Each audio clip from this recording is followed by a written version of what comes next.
Welcome to steno ज्ञानपूर्ण दोस्तों, आपके YouTube channel steno ज्ञानपूर्ण में आपका बहुत बहुत स्वागत है। दोस्तों, इस वीडियो के माध्यम से आपके लिए लेकर आए 80 शब्द प्रति मिनट की एडिटोरियल डिक्टेशन।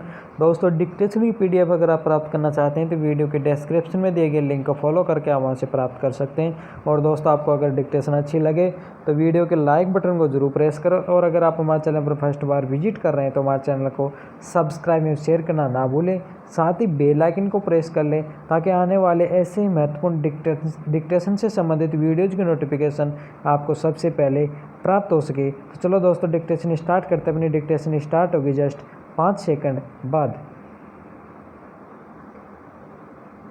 Yes start. देश भर में पेट्रोल डीजल की दरों में एक पखवाड़े से लगातार बढ़ोतरी हो रही है।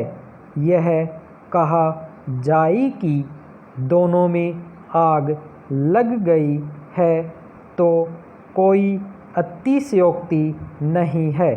एक तरफ तो देश की जनता कोरोना वायरस के कारण लगाए गए लॉकडाउन के चलते कमज़ोर अर्थव्यवस्था की मार झेल रही है, वहीं दूसरी ओर क्रूड ऑयल के अंतर्राष्ट्रीय स्तर पर लगातार मूल्य में गिरावट के बावजूद हमारे यहाँ लगातार दरें बढ़ाई जा रही हैं। निश्चित तौर पर इस दर बढ़ोतरी से या तो पहले सरकार का खजाना बढ़ रहा है या फिर तेल कंपनियों का मुनाफा।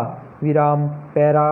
क्रूड ऑयल का मूल्य पूर्व में जब वर्तमान से दुगुना था तब भी हमारे देश में पेट्रोल डीजल की दरों में इस तरह बढ़ोतरी नहीं की गई थी। लेकिन शर्मनाक स्थिति यह है कि लगातार दरें गिरने के बावजूद पेट्रोल डीजल के दाम देश भर में बढ़ते जा रहे हैं।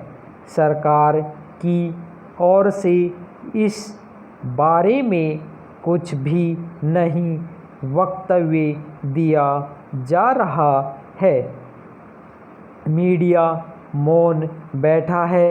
विपक्षी दलों के पास पहले से ही ढेरों मुद्दे पड़े हैं, इसलिए वे इस पर ध्यान नहीं दे रहे हैं। ध्यान देते भी है तो मीडिया उनको आगे बढ़ाता नहीं है। आम जनता को लगता है पेट्रोल डीजल के भाव बढ़ने से किसी तरह का किसी को ऐतराज़ नहीं हो रहा है, परंतु हकीकत यह है कि जनता की तरफ से किसी तरह का ऐतराज़ यदि दिखता है तो मीडिया भी ध्यान दें और विपक्षी दल भी। विराम पैरा। 1.5 से 2 वर्ष पूर्व जब क्रूड ऑयल के भाव गिरने लगे तो कहा जाने लगा कि सरकार एक्साइज ड्यूटी इसलिए बढ़ा रही है ताकि जब इसके भाव अंतर्राष्ट्रीय स्तर पर पुनः भाव बढ़ गए तो सरकार एक्साइज की दर कम करके जनता पर वृद्धि का भार नहीं आने देगी। परंतु एक्साइज की दरें पिछले 2 वर्ष में दर्जनों बार बढ़ा दी गई है। सरकार की सारी रेवेन्यू व्यवस्था चरमरा रही है। ऐसे में सरकार को अपना आय का संतुलन बनाने के लिए एक पेट्रोल डीजल की नज़र आ रहा है। विराम पैरा। किसी समय पेट्रोल डीजल के भाव 50 पैसे 25 पैसे बढ़ने मात्र पर भाजपा के नेता सड़कों पर उतर आते थे। आज भी पुराने चल रहे वीडियो जो वायरल किए जाते हैं तो हास्यास्पद स्थिति हो जाती है कि आज के मंत्री उस समय दूसरी बातें बोलते थे, लेकिन आज के वे इस बारे में मौन हैं। ना तो उन्हें 15 दिन में 10 रुपये बढ़ाए जाने का कोई दुख है, ना जनता पर बढ़ने वाली तकलीफ का अनुमान। विराम उल्टा इसे तर्कसंगत बता रहे हैं। ज़्यादा बात चलेगी तो कह दिया जाएगा कि कांग्रेस सरकार ने जो फार्मूला बताया था उसी के अनुरूप दरें बढ़ गई हैं, जो कि पूरी तरह से गैर जिम्मेदाराना बात है।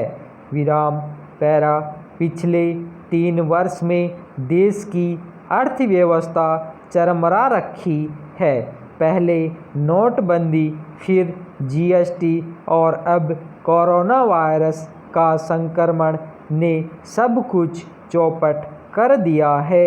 सरकार के खर्चे यथावत है और लगातार बढ़ रहे हैं, लेकिन सरकार की आय लगातार घट रही है। नोटबंदी और जीएसटी के बाद तो सरकार का राजस्व सने सने ठीक हो गया, परंतु कोरोना वायरस के संक्रमण से ठप हुई अर्थव्यवस्था के अगले कई महीनों में उभरने के आसार नहीं है, क्योंकि बाजार में मांग खत्म हो चुकी है। ऐसे में कैसे उत्पादन होगा, कैसे व्यापार होगा, कैसे सरकार का राजस्व आएगा, कैसे एक्साइज बढ़ेगी?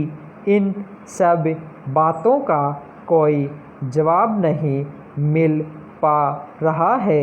ऐसे में सरकार चुपचाप और गुपचुप में पेट्रोल डीजल के भाव रोजाना बढ़ा रही है। विराम। धन्यवाद।